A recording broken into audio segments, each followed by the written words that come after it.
হরে কৃষ্ণা। মাধব গৌর হরিদাস চ্যানেলে আপনাদের সবাইকে স্বাগতম। কেমন আছেন বন্ধুরা? ভালো আছেন তো?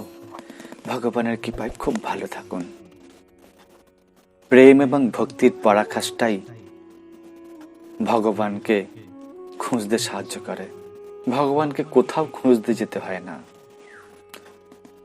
তার জন্য হারিয়ে যাওয়াই হচ্ছে প্রকৃত প্রেম। তার প্রতি হারিয়ে যাও, তার প্রতি এমন সমর্পণ করো যা আর কোনো কিছুর প্রয়োজন নেই। প্রেম তো তখনই সার্থকতা লাভ করে যখন এই প্রেমের অধিকারী লাভ করতে পারবো, যখন এই প্রেমের অধিকারী হতে পারবো, যখন এই প্রেমের পর্যায়ে আসতে পারবো, তখনই প্রেম সার্থক হবে। আজ বৃন্দাবনের এক অভূতপূর্ব সত্য ঘটনা আপনাদেরকে শ্রবণ করাবো। এই ঘটনা শুনতে থাকুন, মন দিয়ে শুনতে থাকুন, কারণ এতে আছে প্রেম, ভক্তি, বিশ্বাসের পরাকাষ্ঠা, যা আপনার হৃদয়কে কাঁদিয়ে তুলবে। চলুন সেই সময়কার ঘটনা আমরা শ্রবণ করি। এক অভূতপূর্ব ঘটনা, মন কেঁদে উঠবে। তখনকার সময় 1860 সাল হবে। তখনকার এই লীলা। তখন বৃন্দাবনের বাঁকি বিহারী মন্দিরে অত ভিড় হতো না। তখন শুনশান জায়গা ছিল, সবকিছু অত ঘর বাড়ি ছিল না। বৃন্দাবন থেকে প্রায় 200 কিলোমিটার দূরে অবস্থিত একটি গ্রাম ছিল, জঙ্গলের ভিতরেই। সেই গ্রামেতেই একটা ছোট্ট কুটির করে বাস করতেন এক সুন্দর অপূর্ব বালিকা, এক কন্যা, আর তার সাথে ছিলেন তার ঠাকুমা। দুজনেই বৃন্দাবনে এই ছোট্ট কুটিরে বাস করতেন। আর ওই দাদিমা, ওই ওনার ঠাকুমা, ওনার ওই নাতনিকে, এই কন্যাকে নাম রেখেছিলেন চন্দ্রা। চন্দ্রা খুব সরল সাদাসিধে। সময়ের কালচক্রে দেখুন, যখন চন্দ্রার 2 বছর বয়স, তখন এক মহামারীতে ওনার বাবা মা মারা যায়। আর ওনার জীবনে একমাত্র সঙ্গী সাথী হয়ে থাকেন ওনার ঠাকুমা। ওনার ঠাকুমাই চন্দ্রাকে লালন পালন করে বড় করতে থাকে। ছোট্ট পরিবার, বনের জঙ্গলে কাঠ কেটে কেটে বিক্রি করে, আর সেইভাবেই ওদের সংসার চলে। ওনার যে ঠাকুমা ছিলেন, ওনার ঠাকুমা পরম ভক্তিমতী ছিলেন। ঘরে একটা সুন্দর লাড্ডু গোপাল ছিল। এই লাড্ডু গোপালকে খুব সেবা অর্চনা করতেন। যাই কিছু খেতেন দুজনে মিলে, তা আগে লাড্ডু গোপালকে দিতেন, তারপর তারা গ্রহণ করতেন। আর এই চন্দ্রা, তার তো বাল্যকালের কোনো সাথীই ছিল না। এতটাই গরিব, গ্রামের কিছু ছেলে মেয়েদের সাথে খেলা করতে গেলেও তারাও অনেক কটু কথা শোনাতো চন্দ্রাকে। তাকে তাদের খেলায় সঙ্গের সাথী করতে দিত না, তাদের খেলার সাথী হতে দিত না, খেলতেই দিত না তাকে। চন্দ্রা খুব দুঃখ পেত। এইভাবেই চলছিল।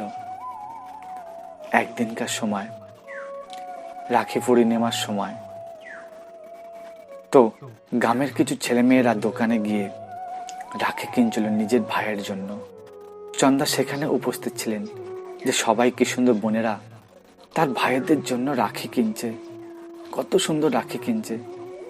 চন্দ্রা যখন তাদের সঙ্গে থাকতে চায়, তখন তারা বলে যে তুই তো গরিব, আর তোর তো কোনো ভাইটাই কেউ নেই, তাহলে যাও, আমাদের সাথে কি ব্যাপার, তুমি যাও, তুমি একার মতন থাকো। চন্দ্রাকে অনেক কটু কথা বলতে থাকতো, যেহেতু চন্দ্রার জীবনে কেউ ছিল না, ওনার ঠাকুমা ছাড়া ওনার ভাইটাই বলে কেউ ছিল না। চন্দ্রা যখন দুঃখ পেয়ে বাড়ি ফিরে আসে, তখন ওনার ঠাকুমাকে বলতে থাকে যে ঠাকুমা, আমার কি কোনো ভাইটাই কেউ নেই? সবাই দেখো রাখি পূর্ণিমার সময় তাদের নিজেদের ভাইদের জন্য কত সুন্দর সুন্দর রাখি কিনছে, আমার কি কেউ নেই? কেউ নেই ঠাকুমা, আমার কি কোনো ভাইটাই নেই? চন্দ্রার মিষ্টি মিষ্টি কথাতে ঠাকুমা বলে উঠলেন যে হ্যাঁ, তোমার তো একটা ভাই রয়েছে। চন্দ্রা বললেন কে? কে বলো না ঠাকুমা, কে? আমি তাকে দেখতে চাই। আরে পাগলি, ঠাকুমা বললেন, আরে পাগলি, দেখ দেখ দেখ, মন্দিরে যে গোপাল রয়েছে, ওই গোপালই তো তোর ভাই। বলছে তাহলে তুমি আগে বলনি কেন যে ওই গোপালই আমার ভাই? তো গোপাল কোথায় থাকে, তাকে কোথায় দেখতে পাবো? সে কেন আমাদের বাড়িতে আসে না? অনেক কথা বলতে থাকে। সরল সাদা সিধে মনে গোপালকে নিজের ভাই বলে মেনে নিলেন এক কথাতে। আর অনেক প্রশ্ন করতে থাকলেন গোপালের নামে। ব্যাস, সেই দিন থেকে গোপালের ভাইয়ের কথা শোনার জন্য উদ্গ্রীব হলো, যে ভাই কি করে, ভাই কোথায় থাকে, ভাই কেমন, ভাই কেন আসে না। সেই দিন থেকে ঠাকুমা বৃন্দাবনের বাল গোপালের লীলা শোনাতে থাকে। কিভাবে কোড়ে আঙুলে গিরিরাজ গোবর্ধনকে তুলেছিল, কিভাবে গোপীদের মাখন ভেঙে মাখন চুরি করে খেত। এইভাবে অনেক লীলা বলতো। আর যত লীলা কথা শোভন করত, চন্দা মনে মনে ভাইকে খুব ভালোবেসে ফেলে, যে ভাই এত সুন্দর। আর সরল সাদা সিধে মনে নিজে একদম নিজের করে ভালোবেসে ফেলে, যে ওই হচ্ছে কি আমার ভাই। কিন্তু রাখি পূর্ণিমার দিন কি করবে? চন্দার একান্তর ইচ্ছা যে আমার যখন ভাই আছে, তখন ভাইয়ের সঙ্গে দেখা করতেই হবে।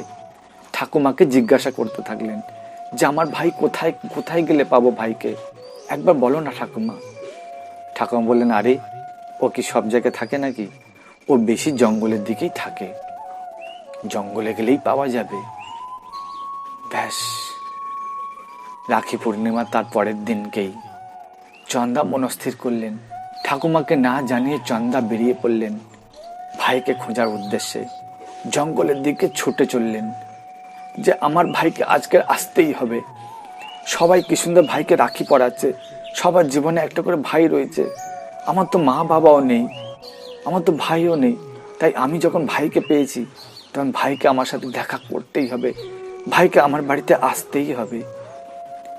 ঠাকুমাকে না জানিয়ে ছুটতে থাকলেন জঙ্গলের দিকে চন্দ্রা।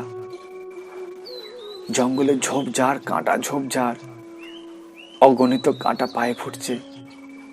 তবু লক্ষ্য স্থির, যে আমার ভাইয়ের সঙ্গে আজকে দেখা করবই, আমার ভাইকে আজকের আমার বাড়িতে নিয়ে আসবই, তাকে রাখি পরাবই আমি, তাকে দেখা করবই আমি।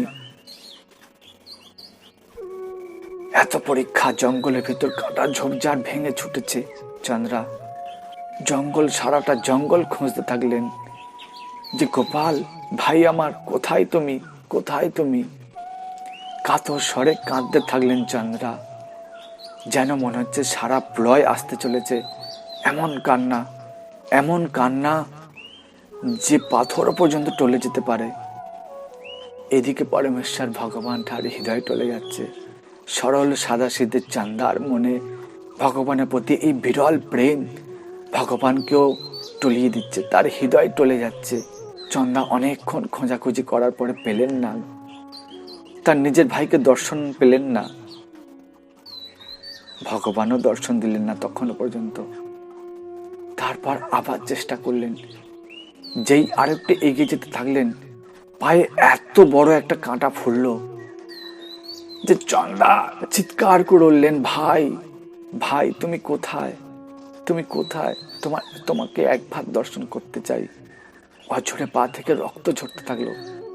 যা ছোটখাটো কাঁটা ফুটেছিল তা তো রক্ত পড়ছিলই, কিন্তু যখন বড় কাঁটা ফুললো তখন আর সহ্য করতে পারছে না। অঝরে কেঁদেই যাচ্ছে, কেঁদেই যাচ্ছে, কেঁদেই যাচ্ছে, আর ভাইকে ডেকেই যাচ্ছে। ভগবান আর সহ্য করতে পারলেন না।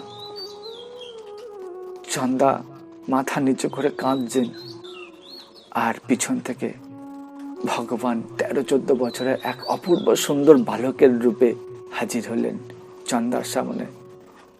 চন্দার পিছন থেকে ডাকলেন, চন্দ্রা বোন আমার। চন্দা যেই পিছনে তাকিয়েছে, দেখছে এক অপূর্ব দেখতে 13-14 বছরের এক সুন্দর বালক, হাতে একটা ছড়ি। চন্দা দেখি বললেন, তুমি কি আমার সেই ভাই?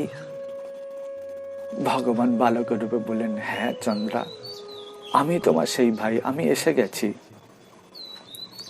চন্দা তো ছুটতে তাকে জড়িয়ে ধরলেন, ভগবানকে জড়িয়ে ধরলেন। ভগবানও চন্দাকে জড়িয়ে ধরলেন। চন্দা বললেন, ভাই তুমি আমার সাথে দেখা করলে, তাহলে এখন দেখা করেছে যখন, তখন তোমাকে আর আমি যেতে দেব না। আজকের আমার বাড়িতে যেতেই হবে, কারণ রাখি পূর্ণিমা, কাল রাখি পূর্ণিমা। তাহলে তোমাকে আমি কোথাও যেতে দেবো না, কোথাও যেতে দেবো না ভাই। ভগবান বললেন, অবশ্যই তোমার বাড়িতে যাব, কিন্তু কাল তো রাখি পূর্ণিমা। আমি তোমায় কথা দিলাম বোন, তোমার বাড়িতে কাল আমি অবশ্যই আসব, অবশ্যই আসব। চন্দা তো খুব খুশি হলেন, আর এত খুশি হলেন যে আমি আমার ভাইকে দর্শন করেছি, আজকে আমি আমার জীবনে ভাইকে পেয়ে গেছি। ভাই কালকে আসবে রাখি পূর্ণিমা, তাকে রাখি পরাবো। ভগবান বলে অন্তর্ধান হয়ে গেলেন সঙ্গে সঙ্গে। আর চন্দা ফিরে এলেন। চন্দা ফিরে এসে, ঠাকুমা ঠাকুমা ঠাকুমা, আমি আমার ভাইকে পেয়ে গেছি, আমি আমার ভাইকে দর্শন করেছি, ভাইয়ের সঙ্গে কথা বলেছি। ঠাকুমা যখন শুনলেন, হয়তো ভাবলেন যে চন্দা সরল সাদা সিধে মনে, হয়তো জঙ্গলে কাউকে ভাই পেয়েই গিয়েছে হয়তো, তাই ওই জন্য আনন্দ করছে। চন্দা তো খুব খুশি। পরের দিন রাখি পূর্ণিমা, তাড়াতাড়ি উঠে সমস্ত কাজকর্ম সেরে নিজের হাতে রান্না বানালেন, ভাইকে নিজের হাতে খাওয়াবে। ব্যাস সমস্ত কিন্তু সাজিয়ে গুছিয়ে চন্দার বসে আছে, কখন আমার ভাই আসবে। এদিকে ভগবান সেই রূপে, সেই ছোট্ট বালকের রূপে চন্দার কুটিরে হাজির হলেন। বললেন, চন্দা বোন।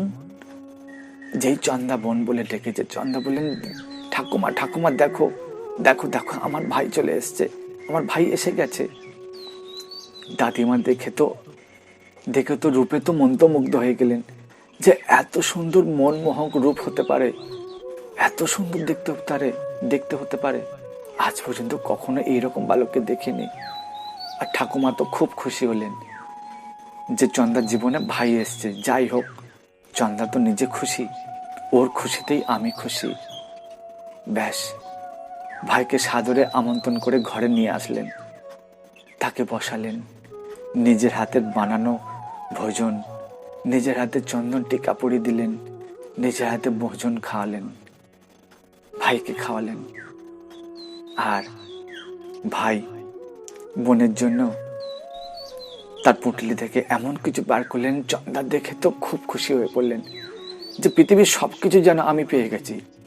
ভাই যাই দিক না কেন, আমি আমার জীবনে আমার ভাইকে পেয়ে গেছি, মানে আর কিচ্ছু দরকার নেই।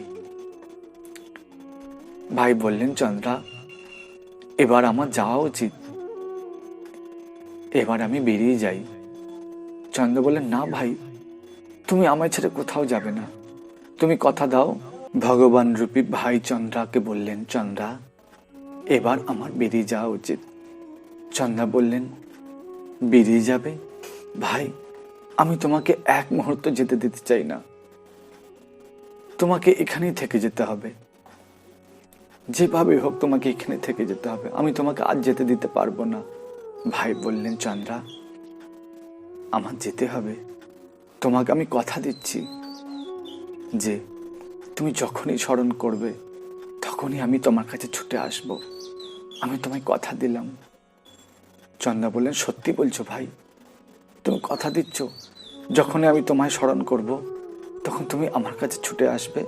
ভাই বললেন, হ্যাঁ চন্দ্রা, যখনই স্মরণ করবে, যখনই ডাকবে, তখনই তোমার কাছে আমি চলে আসব। চন্দ্রা খুব খুশি হলেন, খুব খুশি হলেন। আর ওনার ঠাকুমা ওই বালককে বললেন, দেখো আজ তোমার জন্য আমার চন্দ্রা আজ কত খুশি হয়েছে, ভগবান তোমায় ভালো করুক। ভগবান তো মুচকে মুচকে হাসতে থাকলেন আর চলে গেলেন। চন্দ্রা এই বলতে বলতে বাহির যখন চলে গেলেন, তখন চন্দ্রা ঘরের ভিতরে এসে বসে থাকলেন। খানিকক্ষণ বসে থাকার পরে হঠাৎ চোখ গেল সেই মন্দিরের দিকে, লাড্ডু গোপালের দিকে। আর যেই লাড্ডু গোপালের দিকে চোখ গিয়েছে, দেখছে লাড্ডু গোপালের হাতে রাখি পরানো, যে রাখি নিজের ভাইকে বেঁধেছিল, সেই রাখি লাড্ডু গোপালের হাতে বাঁধা। দেখে তো চন্দ্রা অবাক, আর ওনার ঠাকুমাকে ডাকতে থাকলেন, ঠাকুমা ঠাকুমা তাড়াতাড়ি আসো, তাড়াতাড়ি আসো, একবার তো দেখে যাও। ঠাকুমা তো ছুটে এলেন। কি হয়েছে চন্দ্রা? চন্দ্রা বললেন, দেখো দেখো, আমি ভাইকে যে রাখি পরালাম আর সেই রাখি লাড্ডু গোপালের হাতে বাঁধা। তাহলে সত্যি লাড্ডু গোপালই কি সেই ভাই আমার? ঠাকুমা তার বুঝতে বাকি রইল না, চন্দ্রাকে বললেন, হ্যাঁ, লাড্ডু গোপালই যে স্বয়ং তোমার ভাই রূপে এসেছে তোমার জীবনে।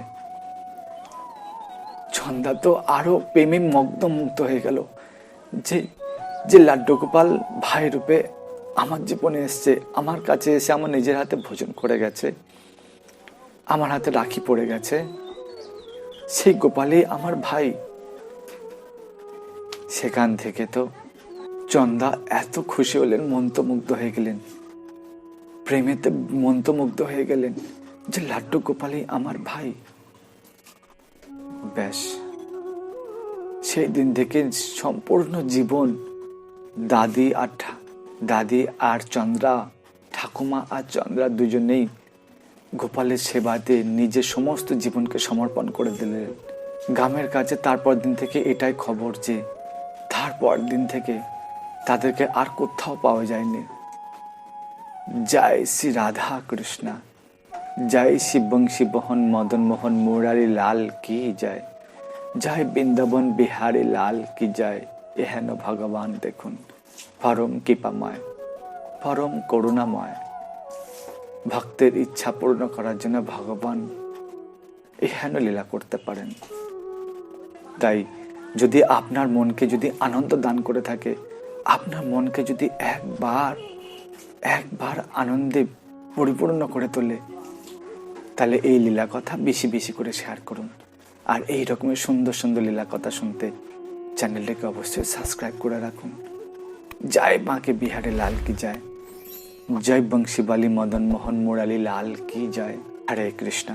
ভালো থাকবেন, সুস্থ থাকবেন। দেখা হচ্ছে পরের অন্য কোনো লীলা নিয়ে। হরে কৃষ্ণা।